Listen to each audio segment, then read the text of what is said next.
আসসালামু আলাইকুম বন্ধুগণ, কেমন আছেন সবাই? আশা করি সবাই ভালো আছেন। আল্লাহর রহমতে আমিও আলহামদুলিল্লাহ সুম্মা আলহামদুলিল্লাহ আল্লাহর রহমতে ভালো আছি। আল্লাহ তাআলা মানুষের মধ্যে প্রথম সম্পর্ক যে তৈরি করে স্বামী স্ত্রীর সম্পর্ক, যে সম্পর্কের জন্যে আমরা এই পৃথিবীতে এসেছি, আমাদের আদি পিতা মাতা, আমাদের প্রথম নবী হযরত আদম আলাইহিস সালাম, সেখান থেকে আমাদের শুরু। আর সেই সম্পর্কই জন্যই আজকে আমাদের সবারই মাতা পিতা আছে। আর এই মাতা পিতার সম্পর্ক, এই স্বামী স্ত্রীর সম্পর্ক একটা গভীর একটা যোগসূত্র তৈরি করে। তো এই যোগসূত্রের মধ্যে কখনো কখনো সমস্যা হয়ে যায়, কখনো কখনো বিচ্ছেদ আমরা দেখতে পারি, কখনো কখনো ঝগড়া ঝামেলা হয়, বিচ্ছেদ হয়। তো আমরা কেউ কেউ কোর্ট পর্যন্ত যাই, তো সেখানে মামলা হয়, বিভিন্ন রকম কেস করি আমরা একে অপরের বিরুদ্ধে। স্বামী স্ত্রীর ওপরে করে, স্ত্রী স্বামীর ওপরে করে। এটা একেবারে উচিত নয়। তো যেভাবে আমাদের শরীয়ত, যেভাবে আমাদের এই সূরা তালাক এর মধ্যে আল্লাহ তাআলা নির্দেশ করেছেন, সেইভাবে আমাদের সেই পন্থা অনুযায়ী আমাদের আমল করতে হবে। আর আমরা যদি কাউকে তালাক দিতেও চাই, যদি আমাদের সম্পর্ক যদি ছিন্ন করতে চাই, তাহলে আমাদের এই তরিকা অনুযায়ী আমাদের সম্পর্ক ছিন্ন করতে হবে, যেইভাবে আমাদের আল্লাহ তাআলা নির্দেশ দিয়েছেন সেইভাবেই। অন্যভাবে যদি করি তাহলে আমরা গুনাহগারের পাত্র হব, বা আল্লাহ আমাদের উপরে নারাজ হবেন। এই সূরার পরিপ্রেক্ষিতে আমি এটাই বলতে পারি যে আপনারা এই তালাকটাকে সর্বশেষ হাতিয়ার রূপে ব্যবহার করবেন। যখন দেখতে পাবেন যে আপনি আর সম্পর্ককে টিকিয়ে রাখতে পারছেন না, তখন। আর যেভাবে আল্লাহ তাআলা ইদ্যত পালন করতে বলেছেন 3 মাসে, এক এক মাসে এক ঋতুর পর, যখন ঋতু হয়ে যায়, যখন মাসিক হয়, তারপরে আপনি একবার দিবেন তালাক। 3 মাসে 3 বার। তো এইভাবে আপনি তাকে কী করবেন? তালাক দিবেন। আর এই তালাকটা আল্লাহর কাছে একেবারে পছন্দনীয় কাজ নয়, এটা মাথায় রাখবেন। আপনি রাগান্বিত হয়ে থাকেন, তো আল্লাহর রিওয়ায়েতে এসছে, মুফাসসিরগণ বলেন যে আল্লাহর আরশ পর্যন্ত কেঁপে যায় আপনি যদি আপনার স্বামীর ওপর যদি আপনি রাগান্বিত হয়ে একটা দিন, একটা রাত আপনি যদি কাটান, তাহলে তো এই কথাগুলো মাথায় রাখবেন আর আমল করবেন ইনশাআল্লাহ। তো যাই হোক, আমাদের আল্লাহ তাআলা বুঝার এবং আমল করার তৌফিক দিক, আমরা বুঝে সুঝে সমস্ত কাজ করব ইনশাআল্লাহ। তো আলোচনা হচ্ছিল সূরা তালাক এর 1 থেকে 6 নম্বর আয়াত। ইতিপূর্বে আলোচনা হয়ে গেছে, চাইলে আপনারা সেই ভিডিওটা দেখতে পারেন। আমার চ্যানেলের দেওয়া আছে সেই ভিডিওগুলো, কত থেকে কত নম্বর আলোচনা হচ্ছে তার বিস্তারিত বর্ণনা। আপনাদের খুঁজতে এবং বুঝতে অসুবিধা হবে না। তো 7 নম্বর আয়াতে কি বলছেন আল্লাহ তাআলা, দেখা যাক। আউযুবিল্লাহি মিনাশ শাইতানির রাজিম, বিসমিল্লাহির রহমানির রহিম। পরম করুণাময় অসীম দয়ালু আল্লাহর নামে শুরু করছি। লে ইউনফিক লে ইউনফিক যু লে ইউনফিক যু সাআতিম মিন সাআতিহি ওয়া মান কুদিরা আলাইহি রিজকুহু ফালইউনফিক মিম্মা আতা আতাহুল্লাহু লা ইউকাল্লিফু লা ইউকাল্লিফুল্লাহু নাফসান ইল্লা মা আতাহা সায়াজআলুল্লাহু বা'দা উসরিন ইউসরান। সামর্থ্যমান যেন নিজ সামর্থ্য অনুযায়ী ব্যয় করে, আর যার রিজিক সংকীর্ণ করা হয়েছে সে যেন আল্লাহ তাকে যা দিয়েছেন তা হতে ব্যয় করে। আল্লাহ কারো উপর বোঝা চাপাতে চান না, তিনি তাকে যা দিয়েছেন তার চাইতে বেশি। আল্লাহ কঠিন অবস্থার পর সহজতা দান করবেন। সুবহানাল্লাহ, কত সুন্দর করা।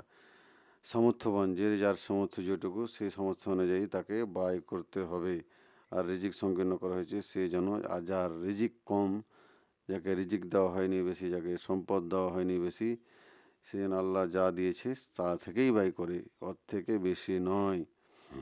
তো আল্লাহ তালা এই 7 নম্বর আয়াতে বলছেন সামর্থ্যবান নিজ সামর্থ্য অনুযায়ী ব্যয় করবে, এবং যার জীবন উপকরণ সীমিত সে আল্লাহ তাকে যা দান করেছেন তা হতে ব্যয় করবে। আল্লাহ যাকে যে সামর্থ্য দিয়েছেন তার চেয়ে গুরুতর বোঝা তিনি তার উপর চাপান না। আল্লাহ কষ্টের পর শাস্তি দান করবেন, এটাই আল্লাহর নিয়ম। আপনি কষ্ট করছেন, আপনার একদিন ঠিক আপনার এই কষ্ট দূর হবে ইনশাআল্লাহ। এখানে আল্লাহ তালা বলছেন আজকে আপনি কষ্ট করছেন, কালকে আপনাকে আল্লাহ তালা শান্তি দিতেও পারেন, নাও পারেন। আল্লাহর ওপর আপনাকে ভরসা আশা রাখতে হবে। আর আল্লাহ যা দিয়েছেন আমাদেরকে, আপনাকে যেই যতটুকু রিজিক দিয়েছেন, যতটুকু সম্পদ দিয়েছেন, তা থেকে আমাদের কি করতে হবে, তা থেকে আমাদের ব্যয় করতে হবে, বা তা থেকে আমাদের চালাতে হবে। এটা এখানে আল্লাহ তালা বলছেন। তাফসিরগণ কি বলছেন যে দুধদাত্রী মহিলাদেরকে পরিশ্রমিক নিজের সামর্থ্য অনুযায়ী দিতে হবে। ধরে নেন আপনার স্ত্রীর বাচ্চা হয়েছে, বা বাচ্চা হওয়ার পরে, প্রসব হওয়ার পরে আপনি তাকে তালাক দিয়ে দিলেন। তো হতে পারে সে চলে গেল, এরকম হতে পারে আপনাকে ছেড়ে চলে গেল আপনার সন্তানকে দিয়ে। তো আপনি যেই দুধ মহিলাটাকে দিবেন, বা যে মহিলাটাকে দায়িত্ব দিবেন, তাকে আপনি সামর্থ্য অনুযায়ী তাকে পরিশ্রমিক দিবেন। আল্লাহ যদি মাল ধানে প্রাচুর্য দিয়ে থাকেন, তবে এই প্রাচুর্য অনুযায়ী দুগ্ধদাত্রীকে প্রচুর পারিতোষিক দেওয়া কর্তব্য। আপনাকে যেভাবে দেওয়া হয়েছে সম্পদ আপনি সেভাবে দেবেন। কাকে?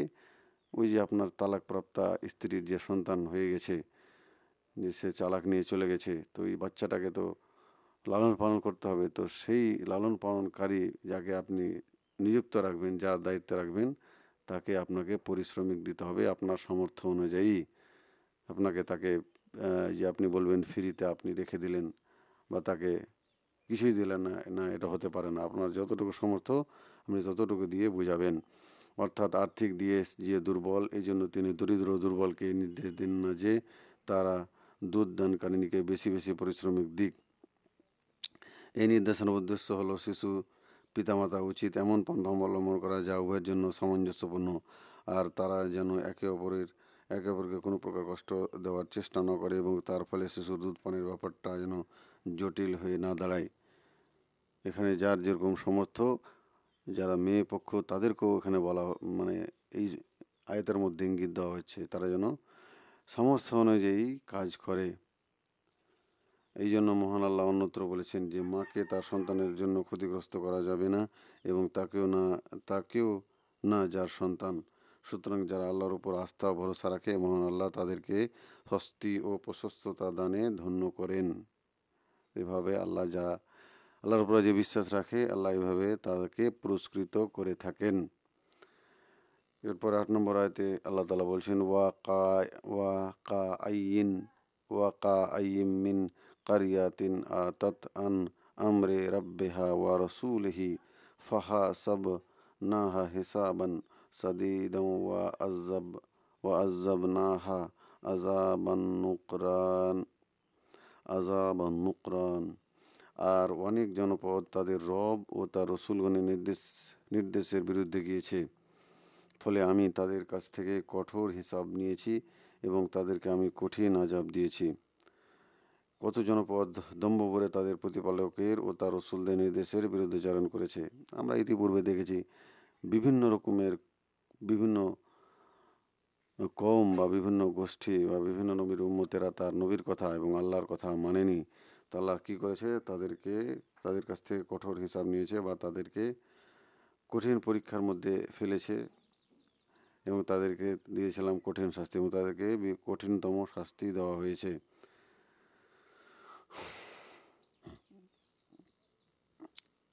যে আতাত অর্থাৎ বিদ্রোহ, বিরুদ্ধাচরণ, উদ্ধত্ত, অবাধ্যতা প্রদর্শন করেছিল, অর্থাৎ কঠিন অভিযান হিসাব আজাব বলতে পার্থিব পাকড়াও শাস্তি, অথবা কারো কারো কথা অনুযায়ী বাক্যকে আগে পিছে করা হয়েছে, যা দুনিয়াতে সে আজাব যা দুনিয়াতে অনাবৃষ্টি, ভূমিধস ও আকৃতি বিকৃতি ইত্যাদির আকারে তাদের উপর এসেছে। বিভিন্ন রকম শাস্তি হতে পারে, সেটা হতে পারে এই দুনিয়ার মধ্যে। আমরা দেখেছি কোনো কওমকে, কোনো গোষ্ঠীকে আল্লাহ তাআলা সমূলে ধ্বংস করে দিয়েছিলেন, যেমন আদ সম্প্রদায়কে, তারপরে নূহ আলাইহিস সালামের সম্প্রদায়কে, কওমকে তো এভাবে আল্লাহ যারাই আল্লাহর নাফরমানি করেছে, যারাই আল্লাহর নির্দেশ অনুযায়ী জীবনযাপন করেনি, আল্লাহ তাদেরকে ধ্বংস করে দিয়েছেন। এটা আমরা কথা মাথায় রাখবো। এখন বর্তমান পরিস্থিতি এরকমই। আমরা দেখি যে চারিদিকে এত অন্যায় জুলুম হচ্ছে। কিসের কারণে হচ্ছে? আমাদের নিজের দোষ এবং নিজের পাপের কারণে আমরা শাস্তি ভোগ করছি। আমরা যেহেতু আমাদের আল্লাহর নির্দেশ এবং নিজের শরীয়ত বিধানকে আমরা ছেড়ে দূরে চলে যাচ্ছি, এই দুনিয়ার মহব্বতে পড়ে আছি, তার জন্য আমাদের এই অবস্থা হচ্ছে আজকে। এই কথাটা এই আয়াতে যেন মিলে যাচ্ছে আমাদের অবস্থা, বর্তমান অবস্থার সম্পর্কে, যে আমরা যখনই আল্লাহর বিধান অনুযায়ী চলবো না, তখনই আমাদের আল্লাহ তাআলা শাস্তি দেবেন। সেটা আমাদের ক্ষতি, আমাদের অসুখ বিসুখ এর মাধ্যমে হোক, বা আমাদের অন্য কোনো বেধর্মী দিয়ে হোক, আমাদের শাস্তি আল্লাহ তাআলা দেন। এটা কথা মাথায় রাখবেন। আমরা নিজ ধর্মকে ছেড়ে আমরা কি করি? আমরা বেদাতকে আমরা আশ্রয় দিয়েছি। তো তার কারণে হতে পারে আমাদের এই অবস্থা আজকে। এরপরে 9 নম্বর আয়াতে আল্লাহ তাআলা বলছেন, ফাজাকাত ওয়া বালা আমরিহা ওয়া কানা আকিবাতু আমরিহা খুসরান। অতএব তারা নিজেদের কৃতকর্মের আযাব আস্বাদন করেছে, আর ক্ষতি ছিল তাদের কাছে পরিণতি। অতঃপর তারা তাদের কৃতকর্মের, আর আপনি যে কাজগুলো করেছেন আপনার সেই কাজের ফল আপনাকে পেতে হবে। আমরা যে বেদাত, আমরা যেভাবে শরীয়ত, যেভাবে আল্লাহর হুকুম, আমাদের যেভাবে আল্লাহ আদেশ করেছেন, হুকুম করেছেন আমাদের এই যে পন্থা অবলম্বন করতে, একজন স্ত্রীকে তালাক দিতে যে নির্দেশ দিয়েছেন, বা আমাদের যে মিথ্যা বলা থেকে আমাদের দূরে থাকতে বলেছেন, বা আমাদের শরীয়তের মধ্যে আমাদের কোনো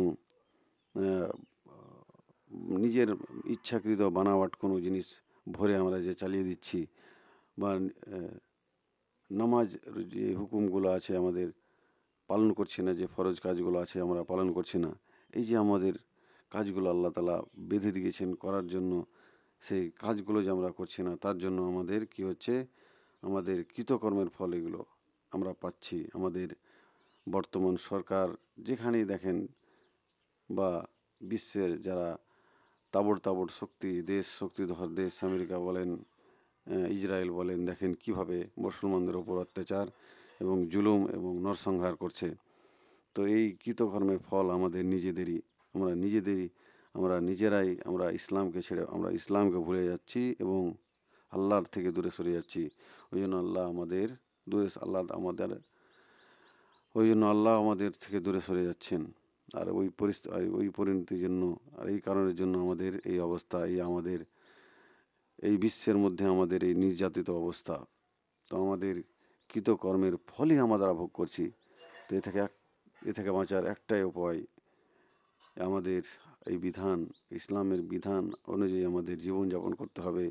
আমাদের কোরআন এবং সুন্নাহ অনুযায়ী আমাদের জীবনযাপন করতে হবে। তাহলে আমাদের পৃথিবীতে বেঁচে থাকার এবং পৃথিবী আবার আমাদের হাতে আসবে, বা আমরা শাসন করতে পারবো ইনশাআল্লাহ। তো আমরা আমাদের নিজের কৃতকর্মের ফল আমরা ভোগ করছি। এরপরে 10 নম্বর আয়াতে আল্লাহ তাআলা বলছেন, আ'আদ্দাল্লাহু লাহুম আযাবান সাদীদান ফাত্তাকুল্লাহা ইয়া উলিল আলবাবিল্লাযীনা আমানু ক্বাদ আনজালাল্লাহু ইলাইকুম যিকরান। আল্লাহ তাদের জন্য কঠিন আযাব প্রস্তুত রেখেছেন, সুতরাং তোমরা আল্লাহকে ভয় করো, হে বুদ্ধি সম্পন্ন লোকেরা যারা ঈমান এনেছে। নিশ্চয় আল্লাহ তোমাদের কাছে পাঠিয়েছেন একটি উপদেশ।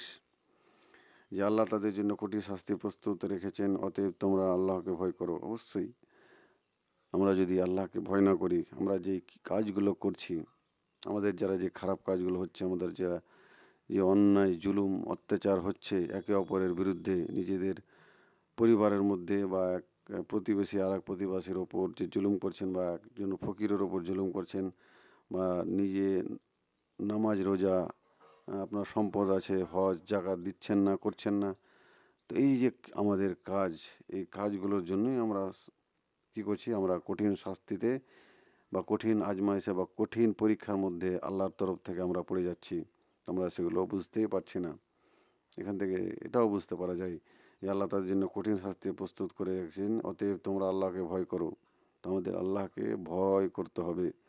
ভয় শুধু মুখে নয়, আমাদের কিছু কাজেও করে দেখাতে হবে যে হ্যাঁ, আমরা আল্লাহকে ভয় করে আমরা 5 ওয়াক্ত নামাজ পড়ছি, আমরা চুরি চামারি, আমরা মিথ্যা, আমরা ঘুষ, আমরা বেইমানি থেকে বিরত আছি। এই কাজগুলো আমাদের করতে হবে, আমাদের আমাদের চরিত্রের মধ্যে দেখাতে হবে আল্লাহ তালাকে। তাহলে আমরা আল্লাহ তালার শাস্তি থেকে রেহাই পাবো।